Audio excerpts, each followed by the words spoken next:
So let me now introduce to you the moderator and speaker and panelists of this session. The moderator of this session is Director of Higher Education Research Institute at Hanyang University, Professor Hyunjong Lee. Dr. Lee was Secretary General of Korean Council for University Education and President of UNESCO Recognition of College of Degree Convention. Welcome. Thank you. And the speaker is Managing Director of Asia at Minerva Project, Mr. Ken Ross.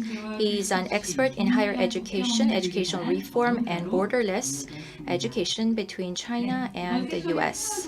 Let me now introduce to you our panelists. First, from YZ, we have President Hye-yeon-an. Welcome. And from the AI Applied Coding Education Platform company, Alice, we have the CEO, Kim Jae-won. Last but not least, from the world's #1 chatting API company, Sendbird, we have the CEO with us, Mr. Kim Dong-shin. Thank you very much. So now I will turn over the microphone to our moderator, Director Lee. Good morning. This session topic is educational transformation for future HR development. A long time ago, I developed the term three non-schools.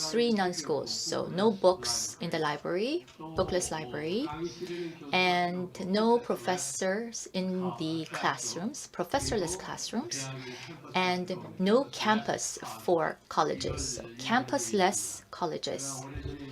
So this was something I mentioned a long time ago, but now it's becoming a reality. Education, universities are now faced with the urgent task of innovation.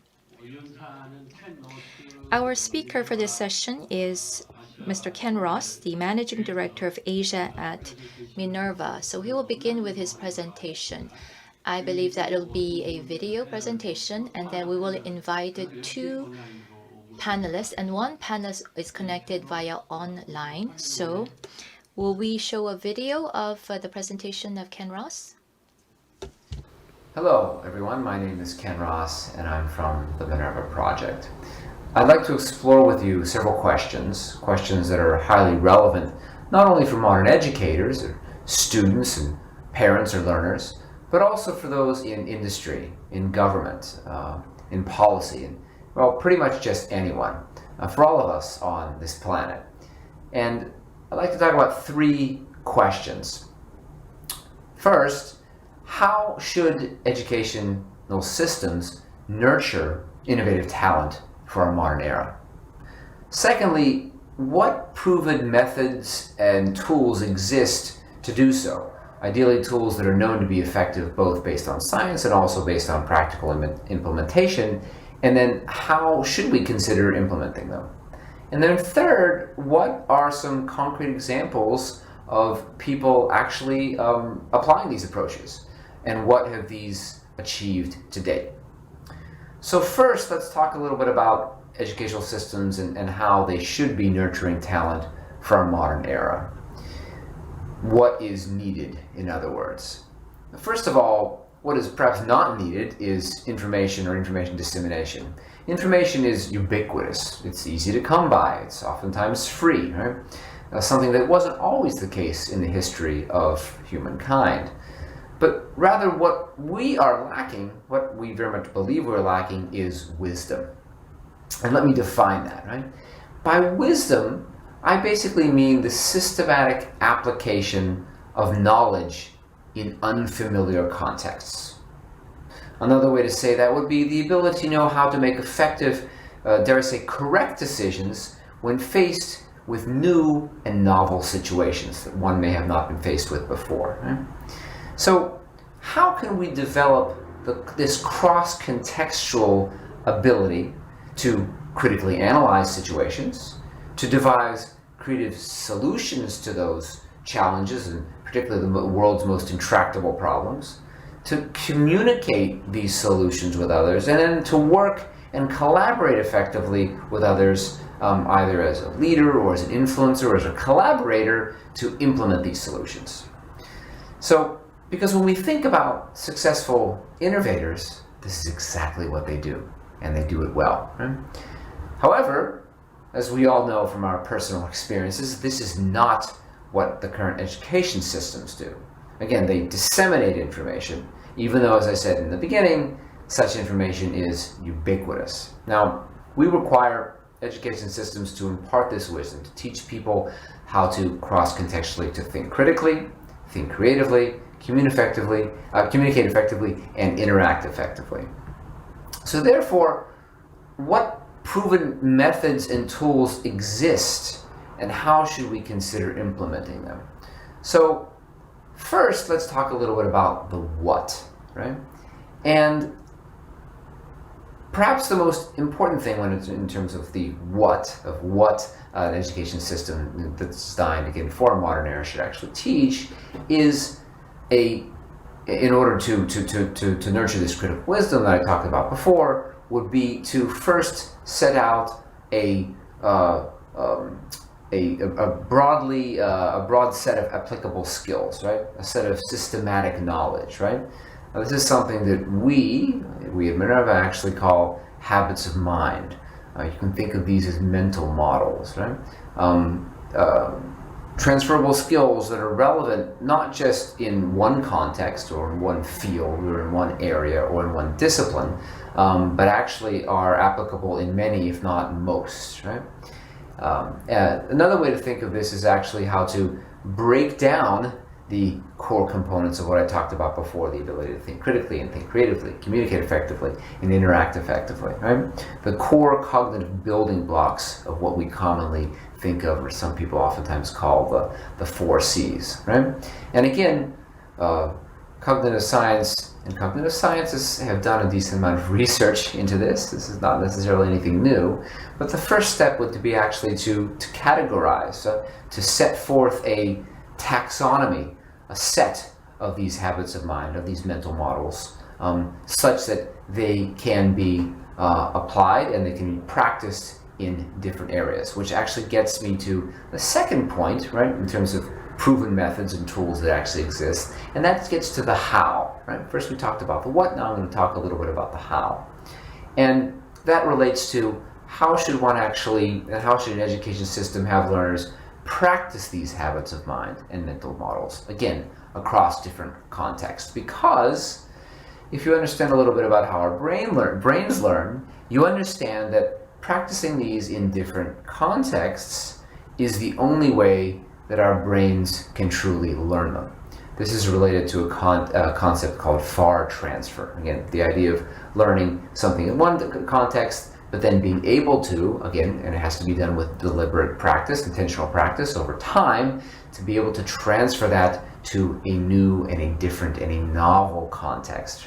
And this gets back to my definition of wisdom before. Now, to train the brain to actually do this, one has to do so intentionally, right? So there has to be a structure, again, a cross-contextual scaffold of this taxonomy of actually skills that exist in this structure. But then the brain also has to practice these, right? Actively, right? Not passively, right? So, and this gets to the second element of the how, right? Which is it should be about active learning and active engagement rather than passive learning. Right? So what is active learning? This is not a concept that I have created or I've defined. Others have defined it quite some time ago, right? But the idea of active learning means that students, learners, in whatever type of learning environment, be it a classroom, be it a project-based learning environment, whatever, are actively engaged in processing the material, whatever the material they are learning, for the vast majority of their time in this learning environment, in this classroom session, right? That's active learning. That's actually not what's going on right here, as you can imagine. You are taking in what I say passively, right? I'm actively processing a little bit more because I actually have to think about what I'm actually saying, right? But you, as an audience, have to say, are passively trying to learn. However, what science has shown very, very clearly is passive learning is not very effective. Right? In fact, if I were to give you a little test about what I'm saying after this this talk, my little lecture here, you actually would probably recall a relatively small amount of that only. And again, this is just based on how our brains work. Right? So again, when we talk about the proven methods, there's a lot we can do in terms of the what people should actually learn in a modern educational institution, a modern educational system. There's a lot we can do that's been shown to be effective in terms of the how, right?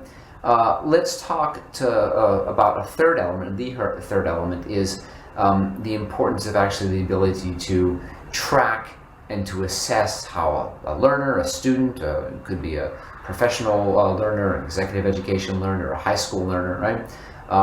How to actually track and assess how that learner or that student is actually applying these habits of mind or these mental models or anything for that matter, either other content for that matter, right? How do you do so?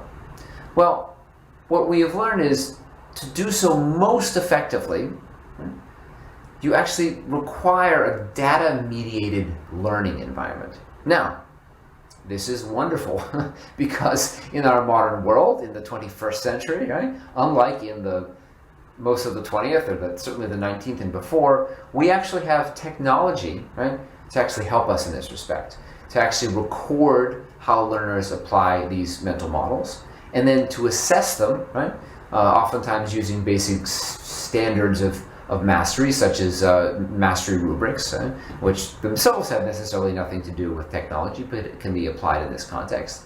And then to use that that information, right, that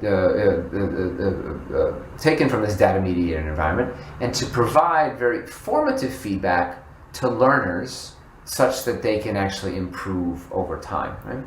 And the wonderful thing is when you have an environment where everything is recorded, things are able to be tracked, you can actually, not only you can tag those intentional embedded learning outcomes that you have. Again, for example, that gets us back to our what, right, I talked about before, that you can do so in a quite robust and effective way, in a way that normally you could not do in a sort of a traditional learning environment or classroom setting, which most of us are used to, which most of us experience, right?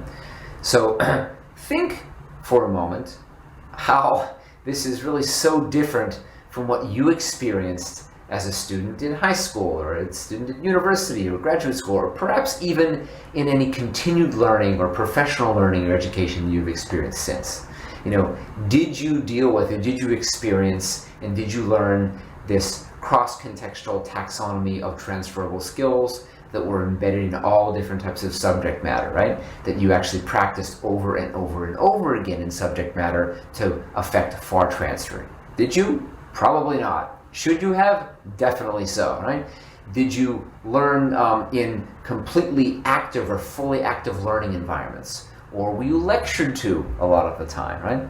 I know for me the answer is the latter. Most of the time I was lectured. Should you be? No, right? Should ideally learners, regardless of what type of, again, we're talking about a high school student or a university student or a professional learner, should you be engaged always in an active learning environment? Of course.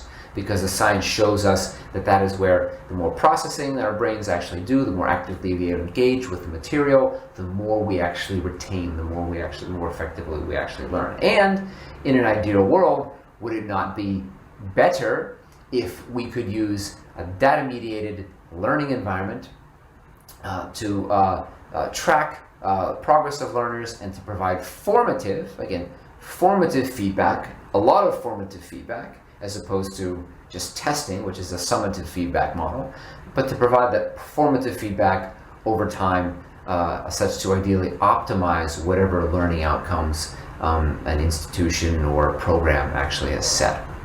So that brings us to a third question, which is, are there any concrete examples of anyone actually doing this? Of anyone actually using this approach to education? And of course, as you can imagine, right, I'm going to talk about what some of us actually are doing. I mean, some of us actually at Minerva, and we're doing so in a very meaningful, intentional, broadly scoped way to really affect and drive reform in education using the approaches and using the methods that I actually just mentioned, right? Now, many of you might have heard of Minerva. Chances are, particularly here in Korea, you may have heard of Minerva in terms of Minerva Schools, our flagship university program that for a number of years has been using this, has been proving actually the efficacy, or even dare I say the superior of this educational approach that I just described. Right? As a matter of fact, Minerva Schools is also quite relevant, has been relevant for Korea for a number of years because as part of our own university model, right, which also includes students rotating to living in a number of different cities, studying and living in a number of different cities over the course of their 4-year university experience. One of those cities is Seoul, as some of you actually may know. However, and this is certainly what Minerva Schools does. However, I would also like to share with you today some exciting developments that you may not be aware of, right?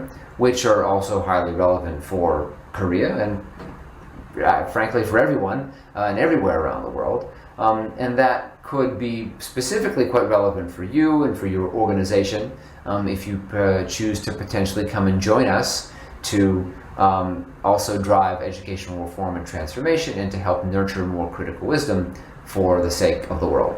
So first, the first element of what we're doing and how we're actually applying a lot of what I've discussed earlier is that Minerva, again, in addition to having our own university program, we work with other universities to allow them to quite easily adopt our approach, to adopt elements of the Minerva-style curricular structure, the what, to allow them to implement fully active learning, right, in their programs, and then allow them to use the data-mediated environment that we've created for both classroom effectiveness and also for assessment, unparalleled level of assessment and feedback. And certainly, we would encourage all Korean universities to join many of their peers globally in considering working with Minerva in this respect, to bring about this type of systemic reform in their institutions.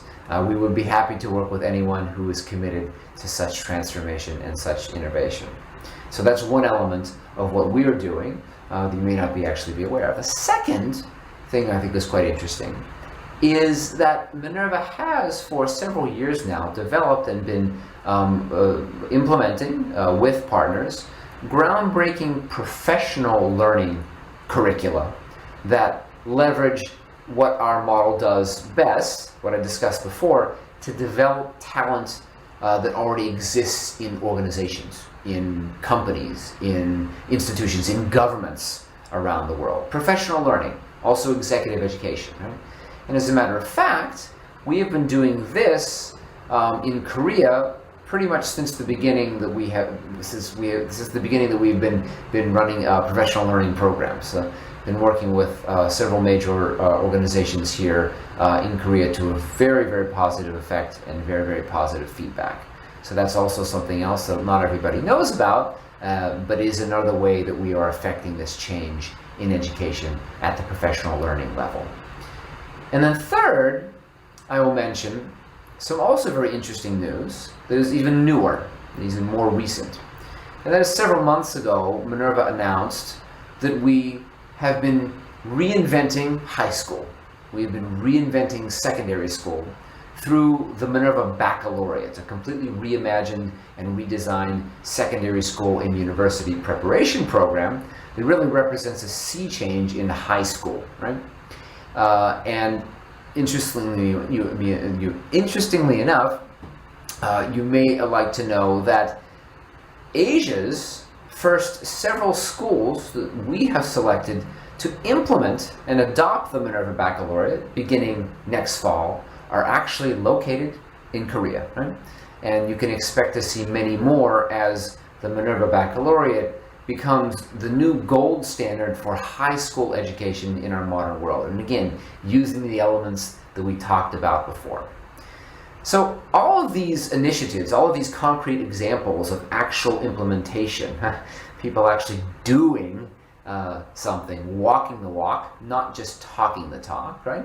At high school, at the secondary school level, at the university level, in graduate education, and in professional learning, represent much more robust and agile and shock resistant, and that includes pandemic resistant, right? A model than are the much more rigid and fragile and just frankly quite outdated education models that we have been used to seeing around the world for, well, a century or more, I should say several centuries. Right? So, as you can see, many initiatives are underway, led by us here at Minerva, that are nurturing critical wisdom for the sake of the world in some very fascinating ways. And I'd certainly be happy to discuss these with you further in our discussion coming up, or certainly at a time afterwards. So thank you very much.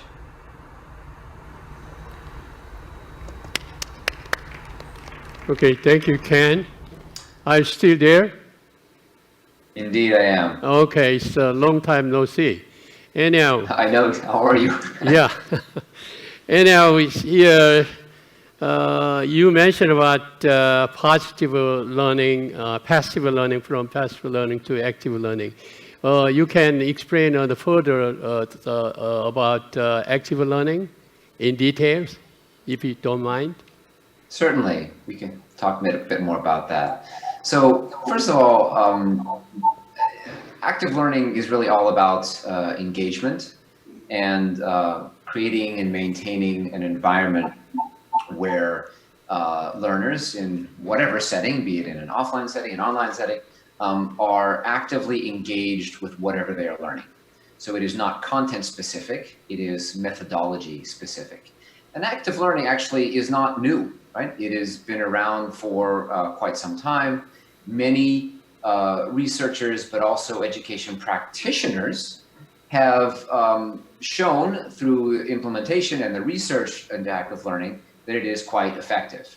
I even recall just several years ago, an article, a very mainstream article, an article that was on the front page of the New York Times newspaper, which is quite a prominent newspaper in the United States, perhaps even in other parts of the world, and specifically talked about this. Talked about there is a heck of a lot of research that has been done to prove that when you use methodologies, and I'll talk about those in a second, to force learners to force their brains to actively engage with the content, that it creates for much better retention of information. In other words, people just remember more. And all of you, if you think about your own experiences, of course, in school, maybe or in life as learners, as students, perhaps even some of you as teachers, as educators and mentors, we know this instinctively to be the case.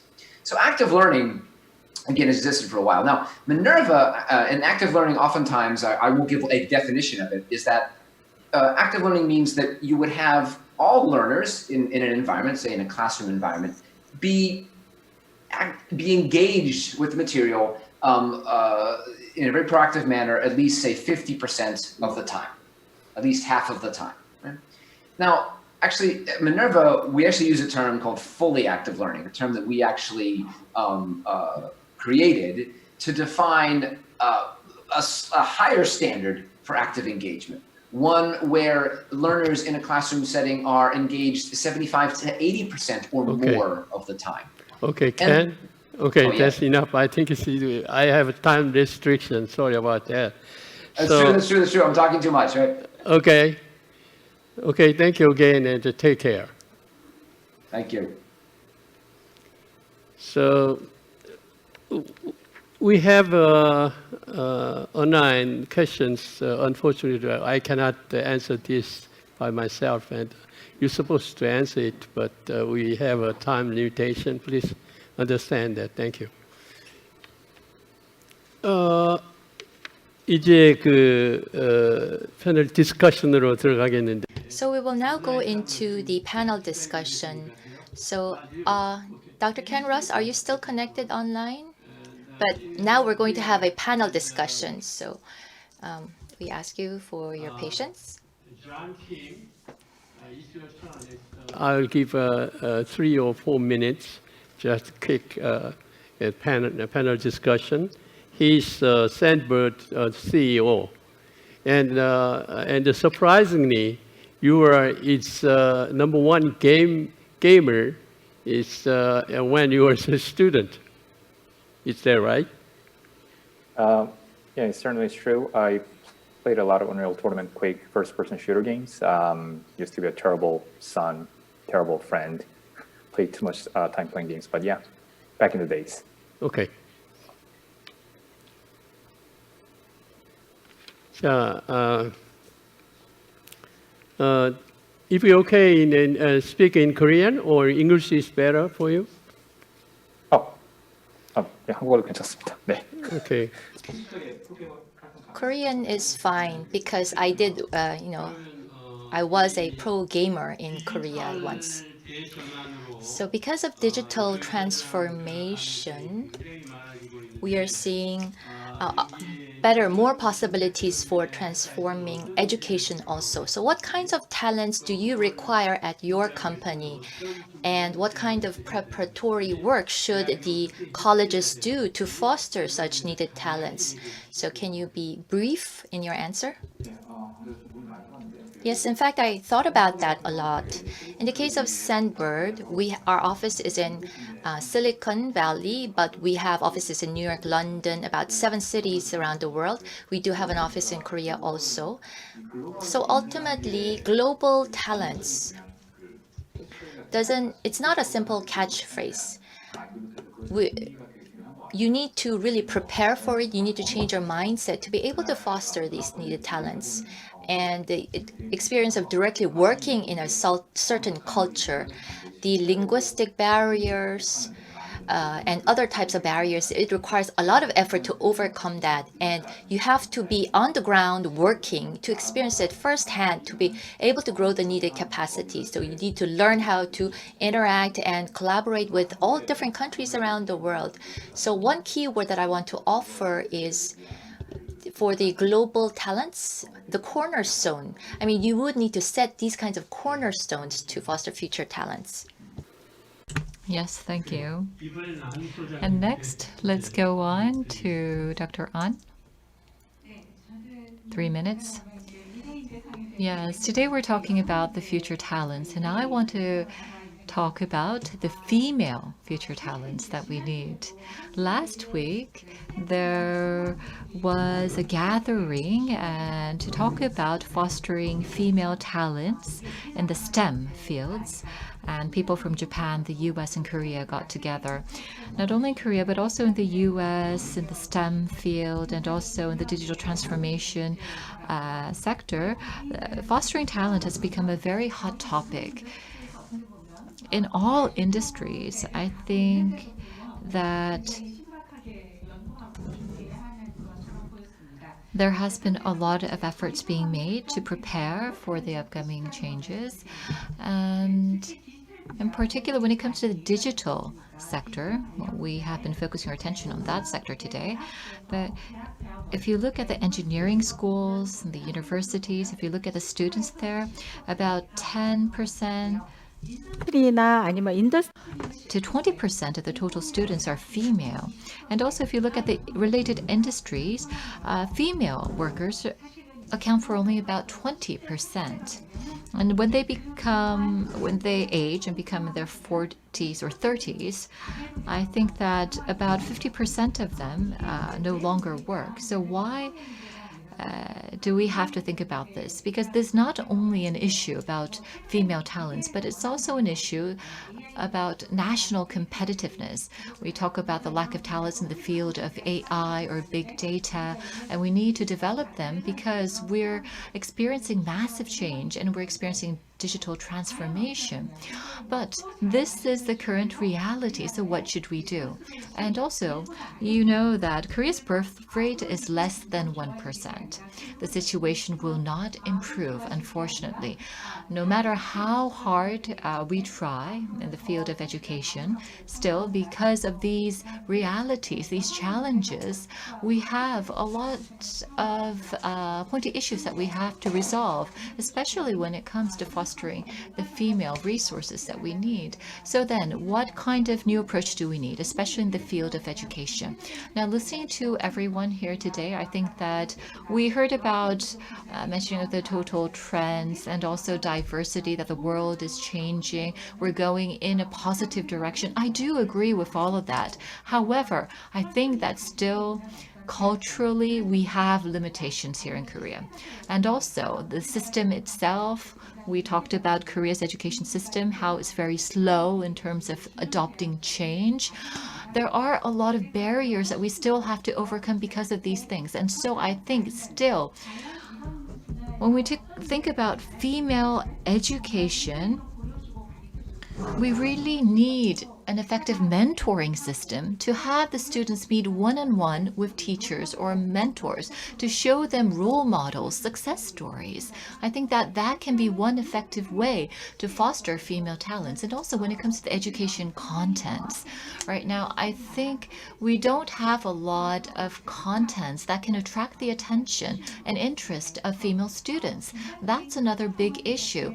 So I think that we have the big picture. We have to go towards greater diversity, greater sensitivity when it comes to education. However, we're very slow in terms of adopting change because of cultural issues, because of the existing education system that we have or the programs that we have. So we have to make the efforts to be able to embrace more female students and workers. We have to swiftly change the contents and move to accelerate the pace of change. 이번에는 Thank you very much, Director An. Next, from Ellis, we have the CEO, Jae-won Kim. So it's your turn to speak. I am from Ellis, which is operating an AI-based educational platform.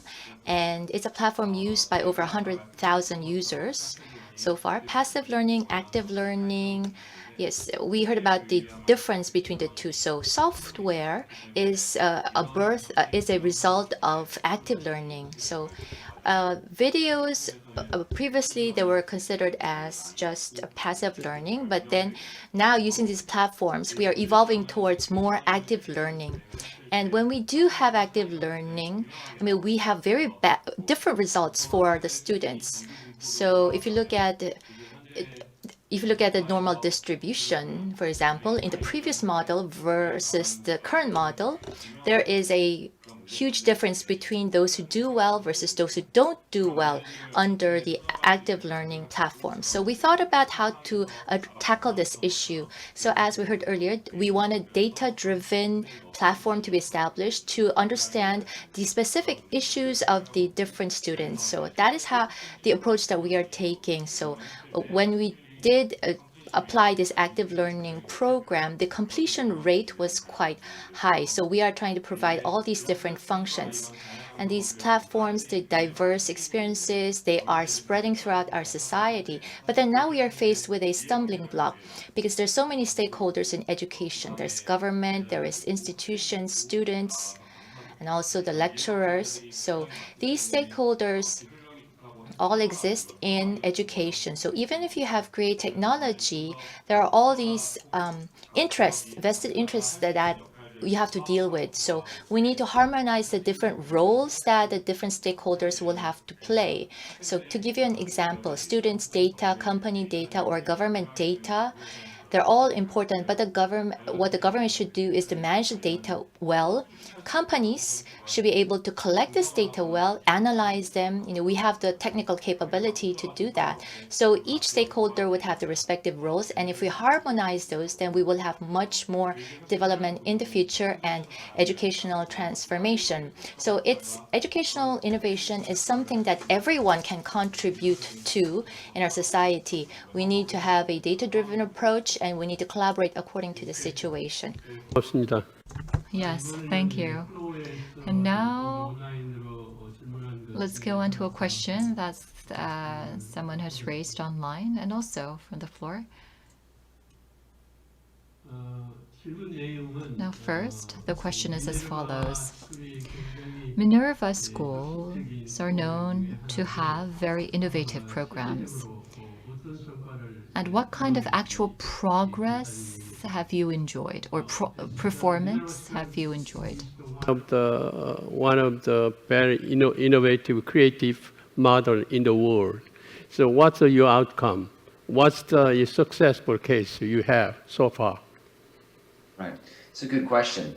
And we are only just beginning, but we've had some many interesting, successful cases. As some of you may know, with our own university program, we have been able to show learning outcomes in areas that universities pretty much globally agree are quite important.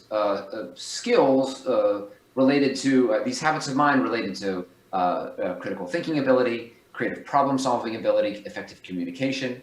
We've been able to show that Minerva school students in a Minerva system can apply those skills, right, much more effectively than the tens of thousands of students that have also been assessed using third-party metrics in their ability to apply these skills. And this is something, if you folks want to look online and see a little bit about our Minerva's achievements in the CLA Plus assessment, again, a third-party assessment, not our own, even though we do have our own data.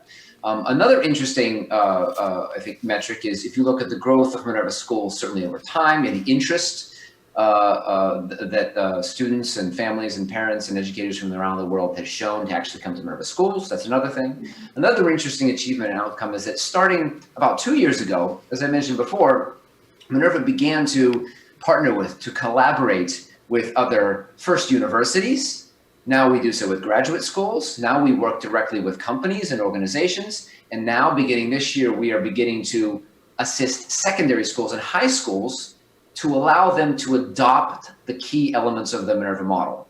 Now, I think the achievement there is that not only have we seen such an incredible interest in this, including from Korea, but we've also seen similar outcomes, right, in terms of the ability to apply these skills with students that aren't in our own university, for students that are in our partner universities, right? Universities in East Asia, universities in South Asia, in India, universities in the United States, universities in Europe, where students, again, using this Minerva approach, can achieve these learning outcomes that, frankly, other universities, certainly in a Western context, but also I think in a global context, have not been able to do. And again, we're just getting started. Thank you. Thank you, Ken. 이번에는 This time, I'd like to address this question to Mr. Kim in the U.S. Education in the U.S., education versus education in Korea. Since you're in the U.S. right now, how is educational innovation happening there right now? Honestly, I believe that Korea has excellent educational standards and great system. So the public school curriculum is actually very excellent. In the case of the U.S., public education system, it focuses mostly on English and math. And for the other subjects, it's up to the respective schools to develop their own curriculum. But we do have strengths as well. So in terms of early learning, prior learning, or going to private institutes to learn before the school curriculum, we don't have much of that in the U.S. And of course, going on to good universities is still very much possible because it allows a lot of freedom to the students, which is a good side of the U.S. system.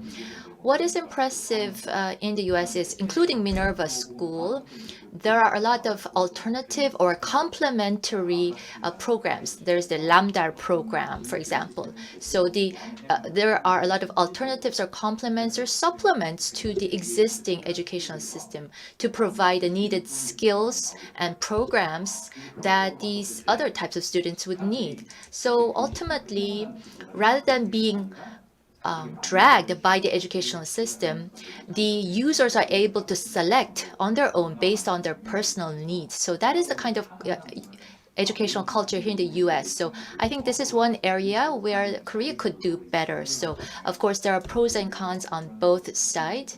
So, but those are my impression. Yes, thank you. Ken, I have one more question, if you don't mind. If you have one thing you wanted to suggest to Korean educators and the learners to facilitate active learning, what you gonna suggest? Oh, one thing. I'd actually would make the suggestion, if I may, to policymakers and regulators and government officials, because from what I hear from so many of our friends and supporters in Korea, and we have a lot, you being one of those, is that so many people want to do things based on science, for example, in the fields of active learning or in other areas.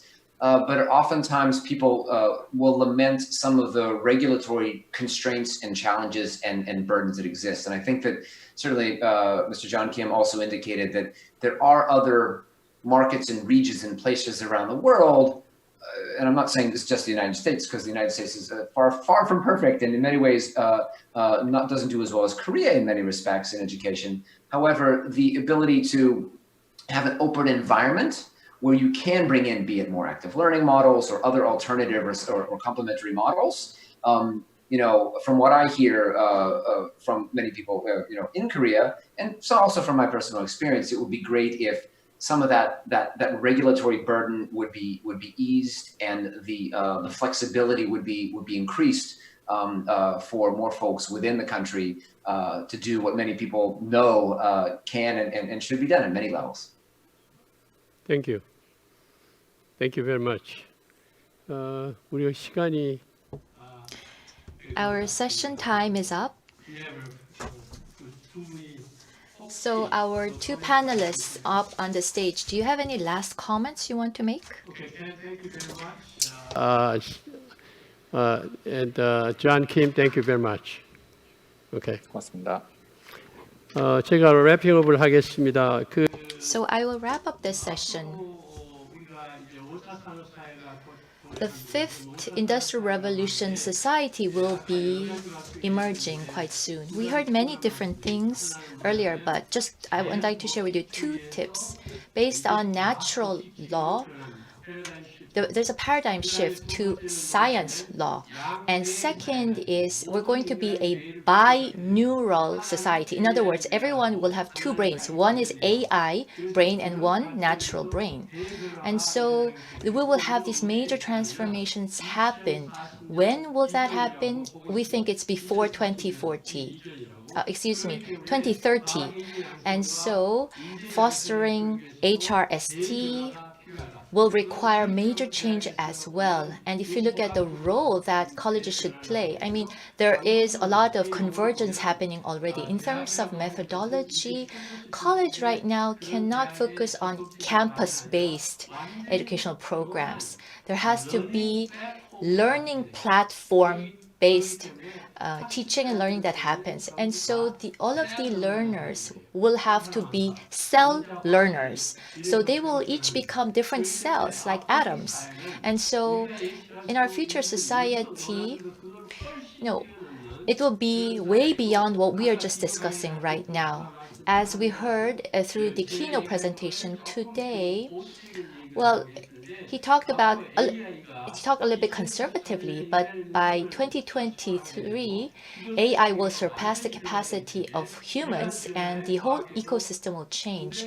And so the science and technology field should be really ready for these changes that are bound to come in the future. So to our speaker and three panelists, thank you so much. The COVID-19 pandemic, thank you, both of you. Online presentation and panel discussion. Thank you, Begin. 네, 여러분 박수 한번 보내드릴게요. Ladies and gentlemen, a big round of applause.